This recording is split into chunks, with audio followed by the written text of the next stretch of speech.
ప్రత్యర్థి లేని రణరంగంలాగా అయిపోతుందేమో అని బాధ అయితే ఉంది.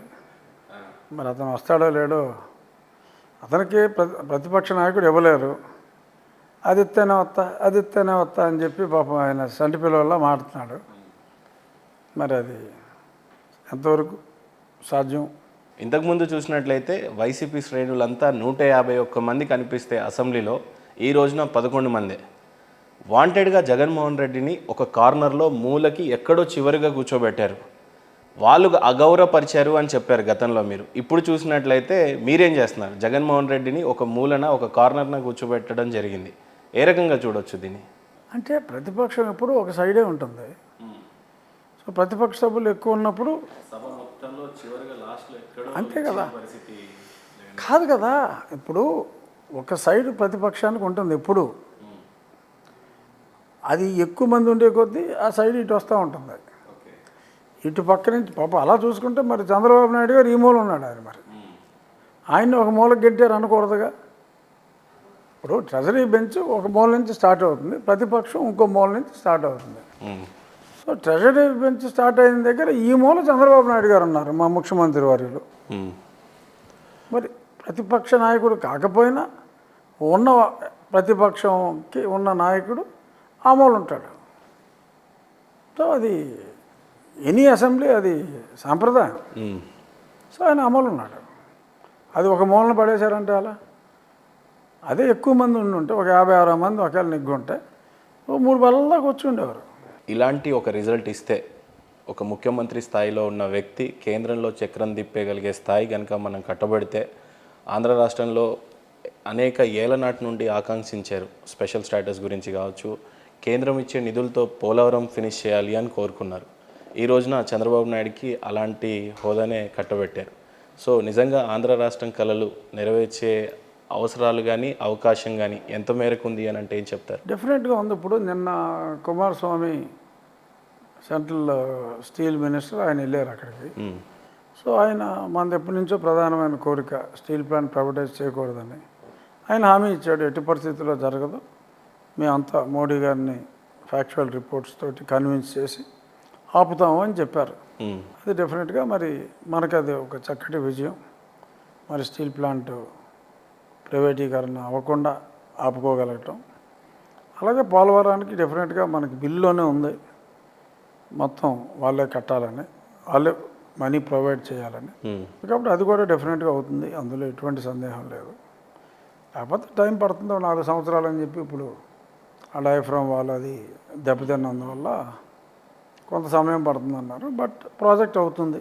ఏ డిపార్ట్మెంట్లో చూసినా, ఏ మినిస్ట్రీస్లో చూసినా, ఏ కలెక్టర్ని అడిగినా లోటు బడ్జెట్లో ఉంది. కనీసం ఈ రోజున ఓ చిన్న బ్లీచింగ్ పౌడర్ కొందామన్నా కూడా మిగులు బడ్జెట్ లేదు అనే పరిస్థితి.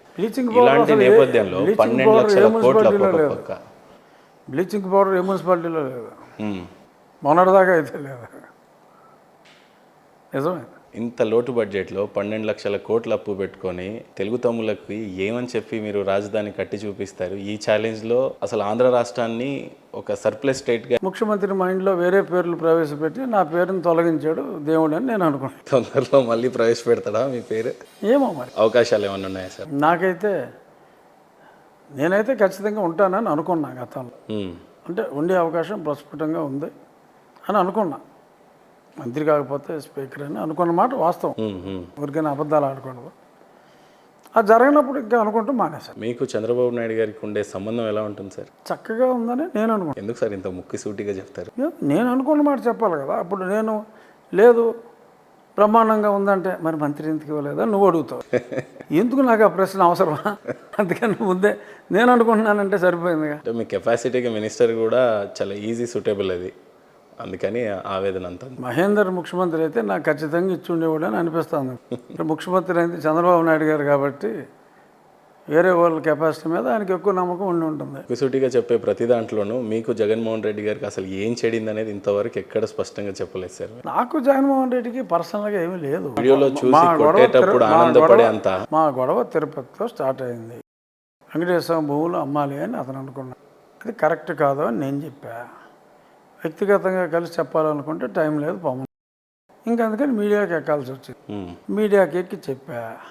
ఆ సందర్భంగా ఒక ఇంటర్వ్యూ జరిగింది టైమ్స్లో. ఉమ్, ఆ ఇంటర్వ్యూలో నా కర్మ అనుకోవాలో మరి ఏమనుకోవాలో ఆయన Infosys one of the founder, Manipal hospitals Manipal institutes CEO um, Mohan Das Pai గారు వచ్చాడు. ఆయన కరడుగట్టిన హిందుత్వవాది. ఆయన నేను ఈ తిరుపతి గురించి మాట్లాడుతా ఉంటే నువ్వు తిరుపతి గురించి ఎలా మాట్లాడతాను, మా సీఎం అప్పుడే జీవో ఇచ్చాడు, ఉమ్, మా సీఎంని పొగిడా, మా సీఎం జీవో కూడా ఇచ్చాడు, విత్డ్రా చేశాడు అని చెప్పా. ఆ తిరుపతి దాన్ని ఆపినందుకు కొంచెం కాంట్రవర్సీ అయింది. ఆపాలంటే 888 అని ఏదో జీవో ఇచ్చి ఆపాడు పాపం. ఉమ్, నేను మా ముఖ్యమంత్రిని పొగిడా. ఏంటి ముఖ్యమంత్రిని పొగుడుతావు, అసలు క్రిస్టియనైజేషన్ ఎలా అవుతుందో తెలుసా, ఉమ్, ఆన్ పేపర్ 2% ఉంది, ఇన్ రియాలిటీ 20% పైన ఉంది అని చెప్పి అతను నన్ను వాయించాడు. ఉమ్, ఓ 2% ఆన్ పేపర్ ఉందని సంగతి నాకు తెలియదు, ఎందుకంటే మరి అతను స్టాటిస్టిక్స్తో వస్తాడు, పేగులు చేస్తాడు ఎక్కువ మాట. 2% ఆన్ పేపర్ ఉందని నాకు తెలియదు, మేము తిరిగాం కదా మరి ఎలక్షన్లో చర్చలు అన్నీ కూడా చూసాం, ఉమ్, 20% అప్రాక్సిమేట్గా ఉంటుంది అన్నమాట నిజమే అని చెప్పి అన్నా. మీరే ఇంకా పట్టుకున్నారు ఈ ఇంకా యాంటీ క్రిస్టియన్ అవతల వాడు చెప్పిన స్టాటిస్టిక్స్ని. ఉమ్, ఆ 2% ఆన్ పేపర్ ఉంది అన్నది నాకు తెలియదు, 20% ఉంటుందన్నమాట వాస్తవం. ఎందుకంటే 33,000 టెంపుల్స్ ఉంటే 30,500 చర్చిలు ఉన్నాయి. ఉమ్, ఆ చర్చిలకి ఆయన ఆనరోరియం ఏదో ప్రవేశపెట్టాడు వాళ్ళు. ఉమ్, రికార్డ్ అది, నేను కాదంటానికి ఏముంది. అతను అన్నదానికి ఎస్ పర్హాప్స్ యువర్ రైట్ అని ఆత్మవంచన చేసుకోలేక ఉమ్, చెప్పా. అబ్బో ఇతను క్రిస్టియన్ ద్వేషి అని అదొక ముద్రేసి ఇంకా దాని మీద ఇంకా ఈ యాంటీ క్రిస్టియన్స్ అని మతాల మధ్య నేను చిచ్చు పెడుతున్నానని నాకు ఇచ్చి నోటీసులోనే పెట్టారు ఇవన్నీ.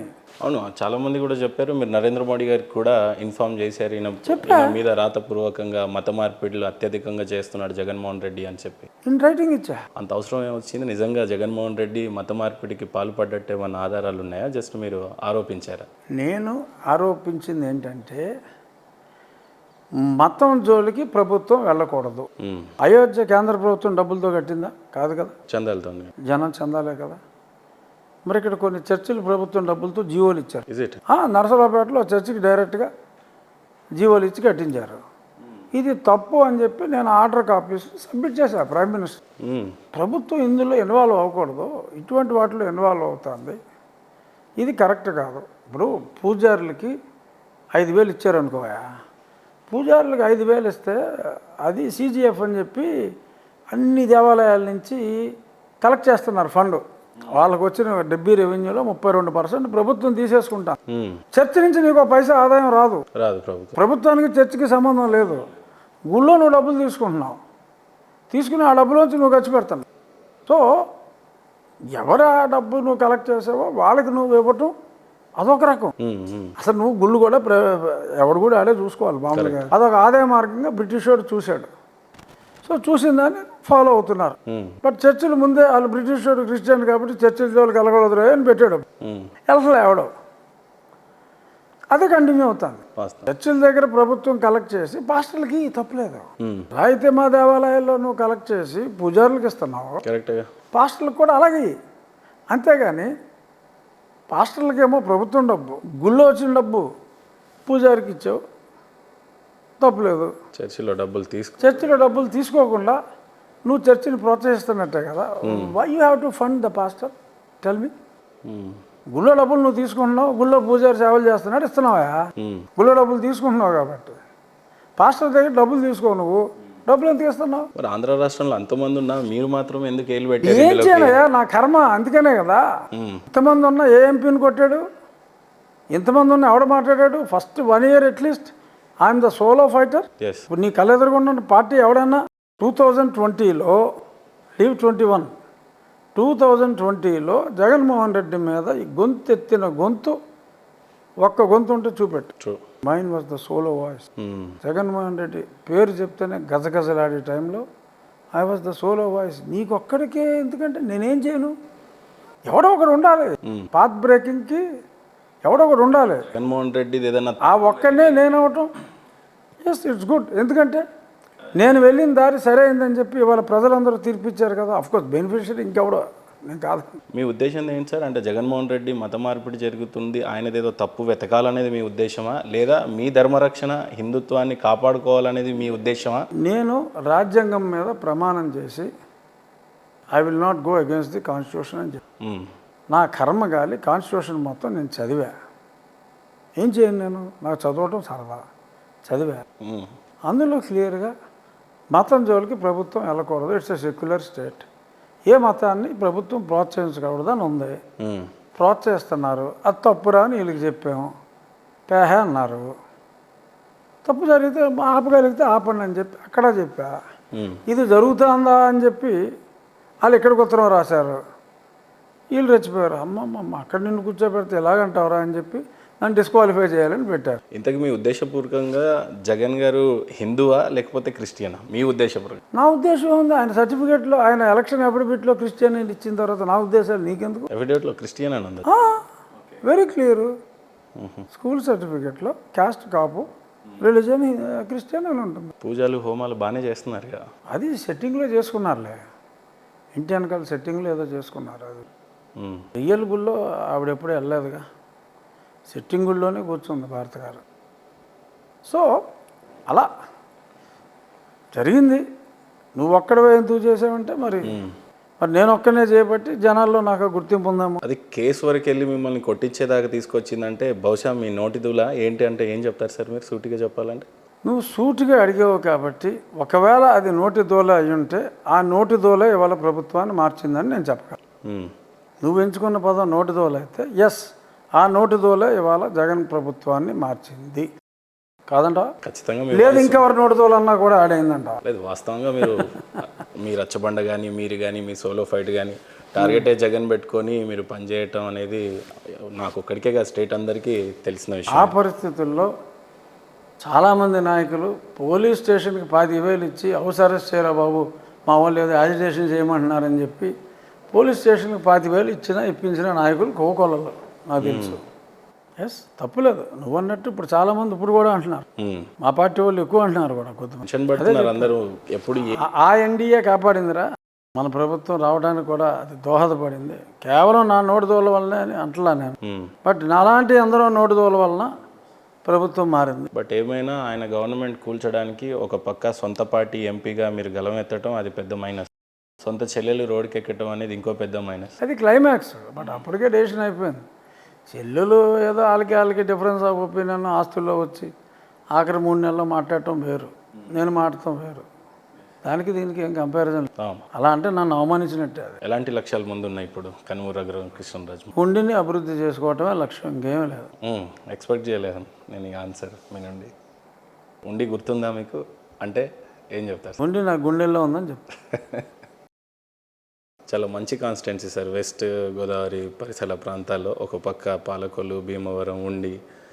ఎలాంటి లక్ష్యాలు ఉన్నాయి మీ ముందు? చూస్తే చేతిలో మినిస్ట్రీ లేదు, ఖజానా లేదు, 12 లక్షల కోట్ల ఒంటి చేతితో మీరు ఏం చేస్తారు ఉండికి? ఉండి వరకు నేనేం చేయాలన్నా నాకు మంత్రి పదవి అవసరం లేదు, ఖజానా అంతకన్నా అవసరం ఏం లేకుండానే మొదలుపెట్టాం, చేస్తున్నాం. తెచ్చుకోగలుగుతారా నిధులు ఉండికి? మా బేసిక్ రిక్వైర్మెంట్స్ ఏదైతే తాగునీరు సాగునీరు ఉందో అది ఉన్న ఇన్ఫ్రాస్ట్రక్చర్కి సప్లిమెంటరీగా అమౌంట్ ఖర్చు పెట్టుకోవటం మా చేతుల్లోనే ఉంది. మా వద్ద ధనికులు చాలామంది ఉన్నారు, వాళ్ళందరినీ మోటివేట్ చేసి మేము పనులు చేసుకుంటున్నాం.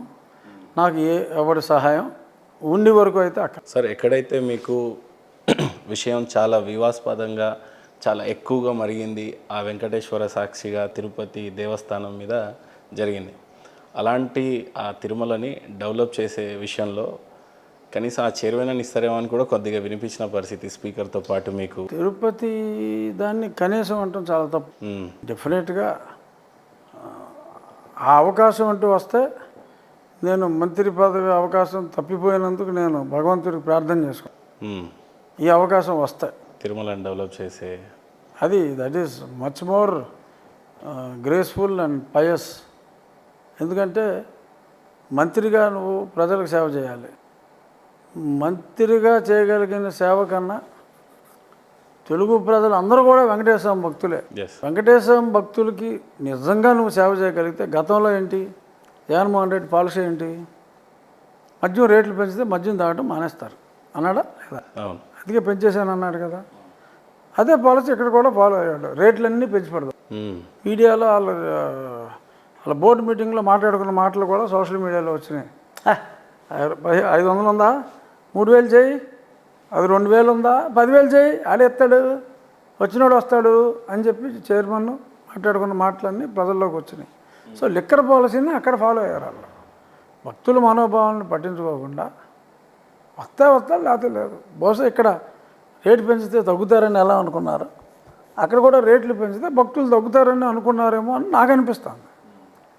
రూమ్ రెంట్లు, ఇప్పుడు తిరుపతికి ఎవడన్నా వచ్చినాడు జేబులో నిజంగా డబ్బులుండి స్తోమత ఉంటే అది హుండీలో వేసి వెళ్ళిపోతాడు. ఇంత దారుణంగా ఇప్పుడు దోచుకు తింటున్నా రోజుకి 3.5 కోట్లు యావరేజ్ వస్తుంది హుండీ ఆదాయం. ఎందుకు వస్తుంది? ఇవ్వగలిగిన భక్తుడు ఇస్తున్నాడు. బిజినెస్లో ఒక వాటా 1% 2% వెంకటేశ్వర అకౌంట్కి వేసి ప్రజలను మోసం చేసేవాడు కూడా దేవుడిని మోసం చేస్తే దెబ్బైపోతాం రా బాబు అని చెప్పి ఆ దేవుడి మీద ఉన్న విశ్వాసంతో తద్వారా జనం అందరికీ కూడా మంచి జరుగుతుందని దేవుడు ఏం తీసుకెళ్తాడా? తీసుకెళ్ళి కదా, డిబ్బీలోనే ఉంటుంది, మనమే లెక్కెట్టుకుంటున్నాం. కొంత మనోళ్ళే కొట్టేస్తున్నారు, అది వేరే విషయం. అది ప్రజా సంక్షేమానికే కాబట్టి ఆ దేవుడి పేరుతో అక్కడ డబ్బులు వేస్తున్నారు. సో ప్రజల్లో భక్తి అనేది ఎందుకు పెట్టారు? ప్రజలను ఒక మంచి మార్గంలో నడిపించడానికి. ఏదో దేవుడు వచ్చేసి నీకు ఏం కావాలో వరం కోరుకో భక్త అని అడగడు. But if you get your self satisfied, your mind is the most powerful than anything else. You can do wonders if you have control on your mind. భగవంతుడు ఆయన జగన్మోహన్ రెడ్డి జీసస్ అనుకున్నా, నేను వెంకటేశ్వర అనుకున్నా, it will give you a force to work towards your goal. ఎందుకంటే అతను నా వెనకాల ఉన్నాడు అన్న ధైర్యం నేను ముందు నడిపిస్తుంది.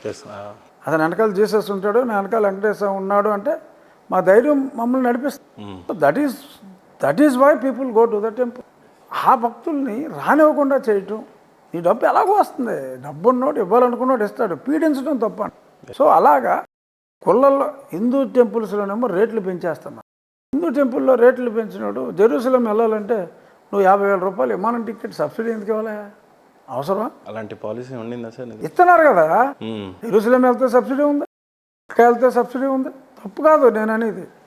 అది ఇచ్చినప్పుడు ఇక్కడ కూడా ఏదోటి రేట్లు ఎందుకు పెంచుతున్నావు అంటాను. దాన్ని నేను తప్పే పడతలా. వై నాట్ హియర్ అంటున్నా. I'm not questioning that. ఎందుకంటే ఒక ముస్లింకి మక్కా ఈజ్ అల్టిమేట్, అది వెళ్ళగలిగితే అతని జీవితం ధన్యం అవుతుంది. ఒక క్రిస్టియన్కి జెరూసలేం ఈజ్ అల్టిమేట్, అది నేను కాదంటలా. అలాగే కాదు, అలాగే ఒక హిందూకి Tirupati is ultimate. Why are you troubling them? While you encourage the other people, you also encourage. Otherwise at least don't discourage is my point. So ఇటువంటి అనామలీస్ అన్నీ ఖచ్చితంగా భావద్వేషాలకి అతీతంగా చేయగలిగిన ఒక భక్తుడిగా, ఒక అడ్మినిస్ట్రేటర్గా చేయగలిగిన పరిపూర్ణ విశ్వాసం అయితే నాకుంది. ఖచ్చితంగా నాకు లేని విశ్వాసంలో ఇస్తాడే ఇవ్వడానికి తప్ప ఇస్తే అద్భుతంగా చేయగలను. ఇవ్వాలని మేము కూడా కోరుకుంటున్నాం సార్. మీ చేతిలో అది ఉంటే ఇంకా నేను కోరుకుంటున్నాను. మీకు ఎట్లా సార్ మీ దినచర్యలో ఎప్పుడైనా పూజలు కానీ, దేవుడిని ఎక్కువగా ఆరాధించడం కానీ, భక్తి కానీ కనుమూరు రఘురామకృష్ణరాజు గారికి ఏ స్థాయిలో ఉంటుంది అని అంటే ఏం చెప్తారు? ఏ స్థాయిలో అంటే ఆ పక్క తిరుగు, నువ్వు వచ్చావని పెట్టింది ఏం కాదుగా, అక్కడ తిరుగు, అటు తిరుగు, ఇంకేం చెప్తాం. ఎలా ఉంటుంది సార్ మీ దీని? ఆ వెనక్కి కూడా తిరుగు, అలా ఉంటుంది. ఇలా పూజలు చేస్తారా సార్ బాగా? ఏ దేవుడిని ఎక్కువ? అంటే హోమాలు అన్నీ నా వైఫ్ చాలా ఎక్కువ. నేను పూర్ణాహుతుల్లో పాల్గొంటా ఎక్కువ. మా కులదైవం వెంకటేశ్వర స్వామి. నా వివాహం తిరుపతిలో అయింది, మా తల్లిదండ్రుల వివాహం తిరుపతిలో అయింది. నా కోర్ కుటుంబంలో 4-5 తిరుపతి దేవస్థానం చైర్మన్లు చేశారు. అందరూ మా ఉండేవాళ్ళు.